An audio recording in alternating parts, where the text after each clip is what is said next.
just basically, do you think it is the right choice for, in certain cases, for some players to leave and explore options down south, or? I firmly believe that it is.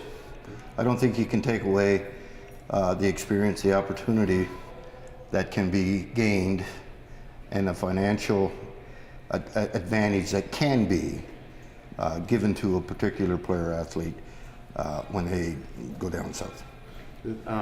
Now, how would you advise a player handling a player with this decision to go down south or to stay here?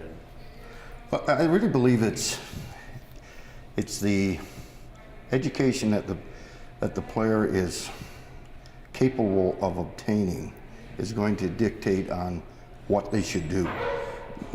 We both know that a number of players go down to play football, basketball, hockey, who really are not educational people, and they're going for their sport. Well, so be it. If they can go down there and have it paid for, then probably what they're going to come out with educationally isn't any worse, certainly not any better than what they would obtain up here. However, for those players that are really academic people, then they want to make sure that they're taking the right courses down there. Right. Now, they are there. Right. It's just that sometimes the team does not want them to take those courses because it might interfere with the amount of time that they are expected to put into their team. Right. I have a little bit of a personal experience in that regard. My son went down to the States to play hockey on a scholarship. Some of the neat things with his program was built around his practice schedule. He had a tutor anytime he wanted it. All of these things are very positive things. Up here, that would never happen. The problem down there is that his program that he ended up taking really was a Mickey Mouse thing. Yeah. He graduated, he has a degree, but it really didn't open any doors for him. There are people on his same team that ended up with degrees that allowed them to go into law, that allowed them to go into medicine. So it was there, but you have to be very careful that you tell the coaches and the people down there that I am a student first, and whatever the sport is the second. Right. So do you think in a lot of cases players end up going down there and do get the education, but end up sitting on the bench a lot of times in basketball where they could get playing time and get equal education here? Well, I think that now you're talking about different sports, Yeah. and the one that you mentioned, basketball, is just what you said is exactly true. Very few Canadians are still talented, skilled enough to be able to go down there and play a lot. It's happening, it's coming. Yeah. You know, we are making giant strides and it's coming, but in most cases in basketball, they sit on the bench. Mm-hmm. In hockey, of course, it's a different scenario because Canadians are, at this point, are probably a little bit above or ahead of the Americans in that regard. Mm-hmm. Football's an interesting one where, you know, we still aren't there, but more and more kids are going down and achieving some success down there as well. That's actually where I was going into, because you never see a basketball player drafted out of a Canadian university. The great teams that Carleton has you don't see scouts from the NBA teams drafting at Carleton. But you're starting to see it in football where they're looking at the University of Western and stuff like that. So in that regard, I think, and this is my opinion on the subject, is that I think people who were born 94, 95 and older when the Raptors started in Canada are going to, those years are going to be stronger in basketball, and we're going to see in the next 10 years.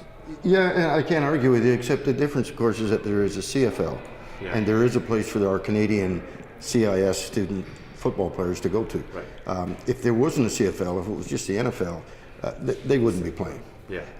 But tell me why we can't make our CIS athletics closer to being financially viable for our athletes. Mm-hmm.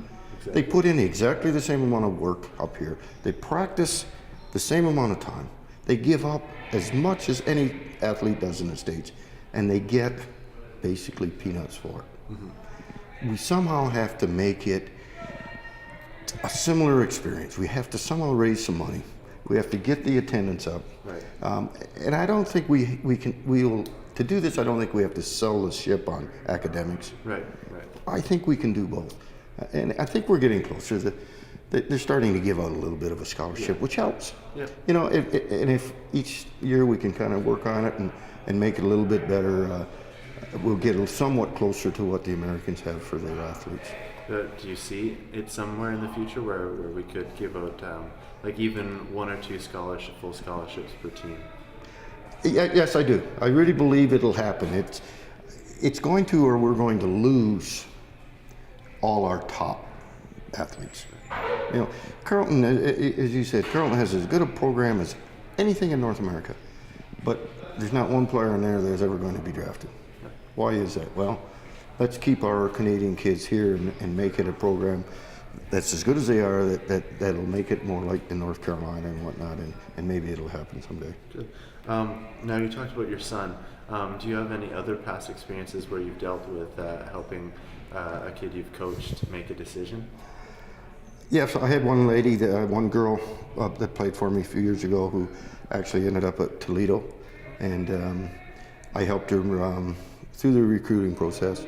The recruiters had to go through me, and then we kind of narrowed the list of places that we thought would be a fit for her. And I sat in most of the meetings that involved the coaching and the recruiters with her. It's an interesting experience. It's amazing what they will say and what they will offer. I'm not saying that they all didn't tell the truth, but it doesn't turn out just the way that they promised. It almost seems like a bidding war, and It they're is. trying to play by the rules, but a bidding war at the same time. How did that turn out for her? Not very well. No, not very well. She freshman year she played a little bit because of course they promised that's part of the deal that they have to get so many minutes in their freshman year.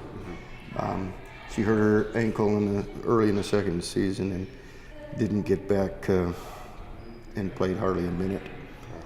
Third year didn't see the floor. They wanted to take her scholarship away, but of course they couldn't. Yeah. So she transferred because of the pressure that was on her. Yeah. So it was a terrible experience, but she's back down playing CIS. Maybe she should have been there in the first place. Yeah.